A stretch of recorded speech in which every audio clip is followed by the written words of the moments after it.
they give you the rate of change of the distance, which is like this. Beware, they talk about rates of change of distance. So they give you AT, and then in order to calculate the distance which is required here, we have to go back to the original layer. By going back, we are taking integration. Therefore, how we calculate the distance is by integrate AT, the rate function, with respect to t. And the required range is when t between 0.1 to 0.5. So 0.5 here, 0.1 here. But however, this function, based on our knowledge at this moment, we don't know how to integrate that perfectly. That's why they ask us to use an estimation method, which is trapezoidal rules with 4 subintervals. That means there is the rate curve. And we want to find out the distance from 0.1 to 0.5.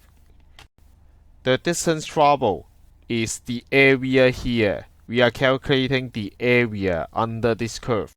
By using 4 subintervals, we are going to separate to 4 equal intervals. 0.2, 0.3, 0.4. So the width here is 0.1.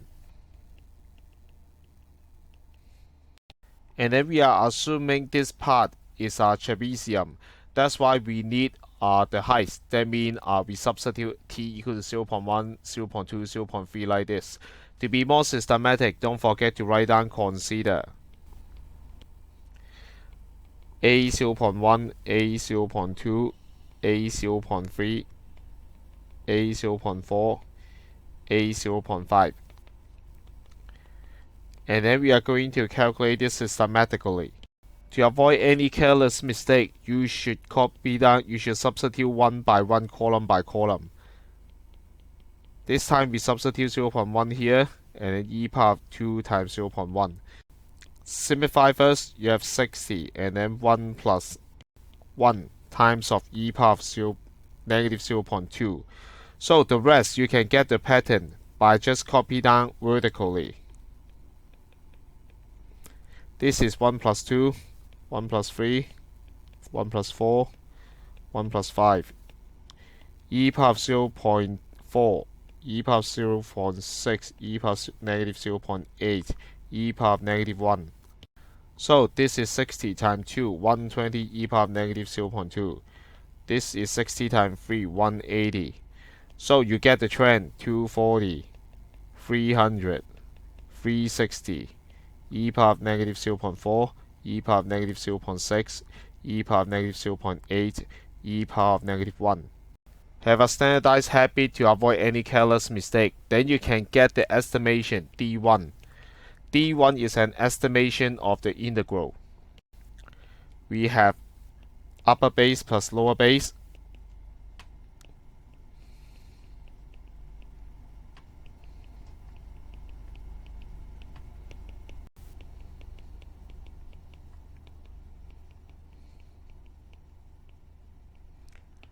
Only the first one and the last one with one time only, or in the middle repeated. Upper base plus lower base, after that time height, the height here is talking about the width, so 0.1, and divide by 2. So the answer is 50.2513238. Since this is estimation, we would like to know is that overestimated or underestimated. The method depends on the shape of AT. So if the shape is like this, if we just get any 2 points and then connect them, then there are some space we didn't calculate, so this is underestimated. But if the shape is like this and we connect 2 points, we calculate some space that we should not include, so this is overestimated. If it is like this kind, the slope original going up and then become negative, so the slope is decreasing. So the method to distinguish it is consider the rate of change of the slope. This one is going down, the slope is decreasing, so the slope is negative. This one, the slope is increasing, so the slope of slope is positive. Therefore, in order to distinguish it, our target is the second order derivative. At is the original function. We have to differentiate for 2 times.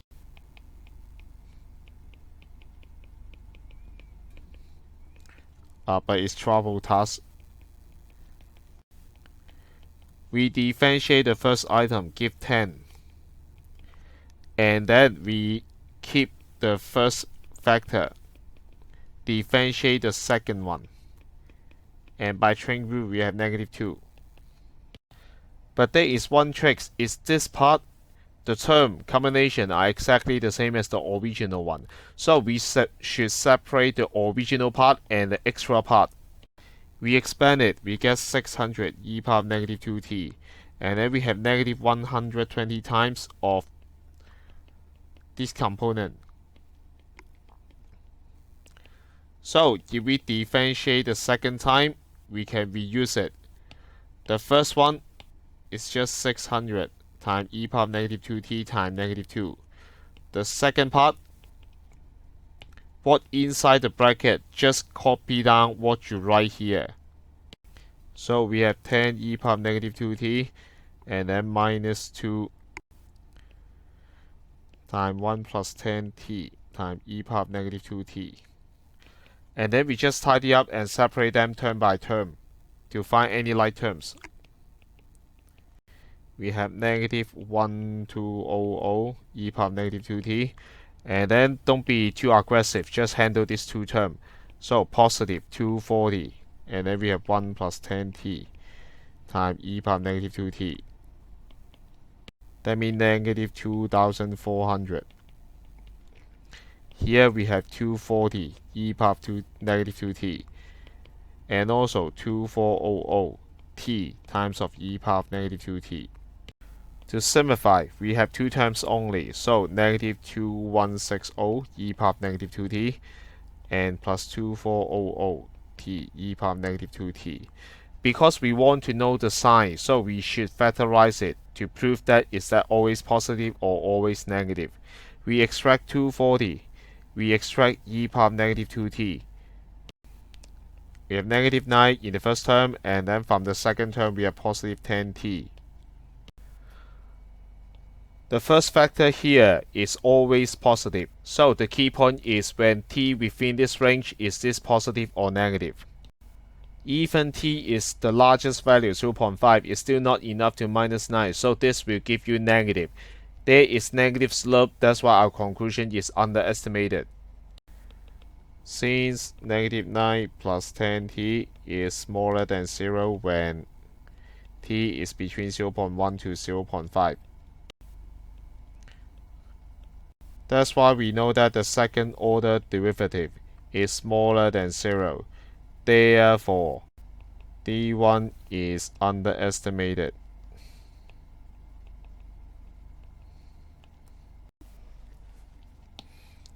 And then part B is quite typical. They give you another model, and then later on ask you to compare something else. But anyway, this part is independent from part A.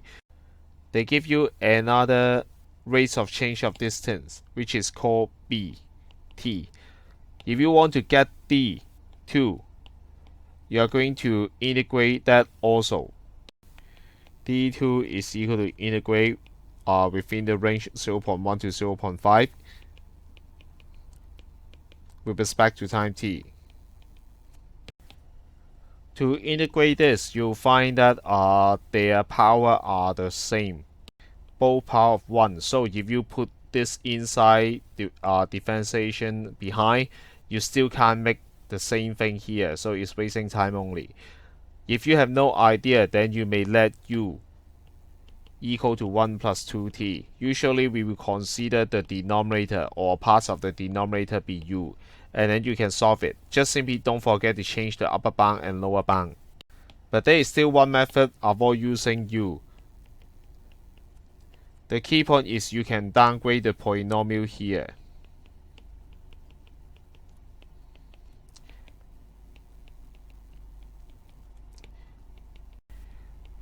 We focus on the t term. We have 500t.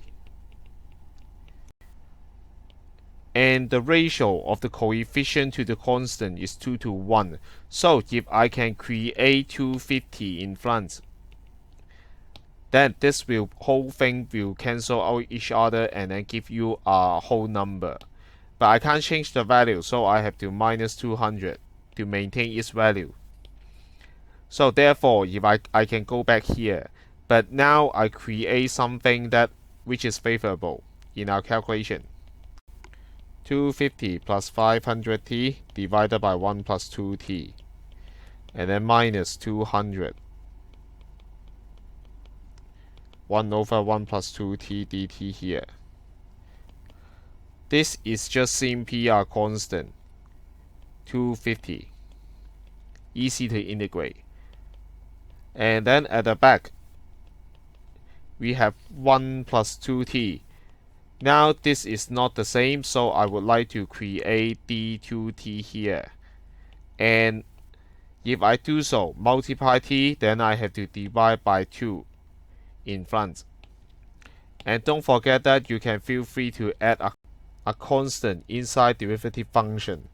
So therefore, we have 250t, and also we have 100 here, natural log 1 plus 2t. I don't need to use absolute sign here, it's because within the given range, this is always positive. Then we have 250, 0.5 minus 0.1, minus 100, natural log 2 minus natural log 1.2.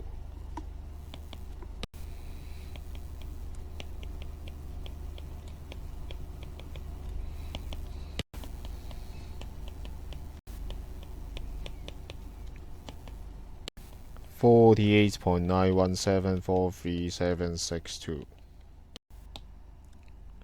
In the last part, they say that in order to estimate D2 is more accurate than D1. This is our claim, and then we agree this claim or not.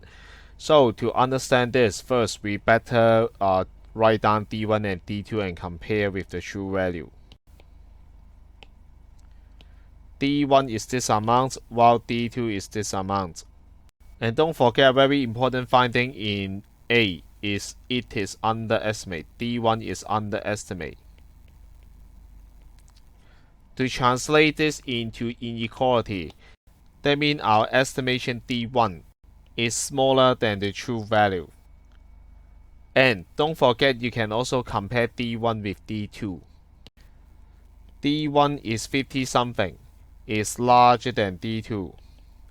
So if you combine them, D2 is smaller than D1 and then smaller than the true value.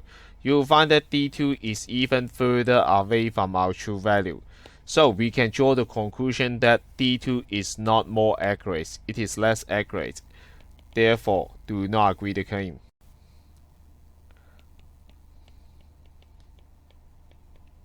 Just simply don't forget how you apply the meaning of underestimated and then express in inequality. It makes everything easy.